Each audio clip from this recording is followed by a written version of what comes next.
Tamil ইন্থিরান English robot ছবিটির ব্যাপক সফলতার পর ডিরেক্টর এস শঙ্কর নিয়ে আসছেন রোবট 2। তবে অন্যান্য মুভির থেকে এর নামকরণে রয়েছে একটু ভিন্নতা। রোবটের সিকুয়েলটির নাম দেওয়া হয়েছে 2.0।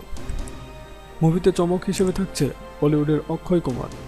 তিনি অভিনয় করছেন ভিলেন হিসেবে, আর কেন্দ্রীয় চরিত্রে আগের মতোই থাকছেন সুপারস্টার রজনীকান্ত। আর নায়িকা হিসেবে নেওয়া হয়েছে আই মুভির সেই কিউট গার্ল এমি জ্যাকসনকে। ছবির ব্যাকগ্রাউন্ড স্কোর এবং সাউন্ড ট্র্যাক কম্পোজিশন করেছেন এআর রহমান। সাউন্ড ট্র্যাক অ্যালবামে 5টি গান থাকলেও ছবিতে মাত্র একটি গান দেখানো হবে বলে জানা গেছে।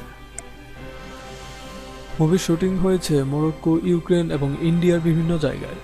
ছবিটির টোটাল বাজেট 360 কোটি রুপি, যা এ পর্যন্ত বলিউডের সবথেকে এক্সপেন্সিভ মুভি হিসেবে ধরা হচ্ছে। According to the Indian Express, ছবির budget, VFX and graphics, character and casting সব দিক থেকে এটি বাহুবলীকেও পেছনে ফেলেছে। পার্ল হারবার, ট্রান্সফর্মার, ডাই হার্ডের মতো ব্লকবাস্টার ছবিতে কাজ করা হলিউডের স্টান্ট ডিরেক্টর ক্যানি বেটস কাজ করছেন এই ছবিতে।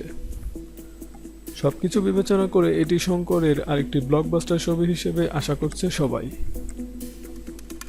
ছবিটির দেওয়ালি 2017-তে মুক্তি পাওয়ার কথা রয়েছে।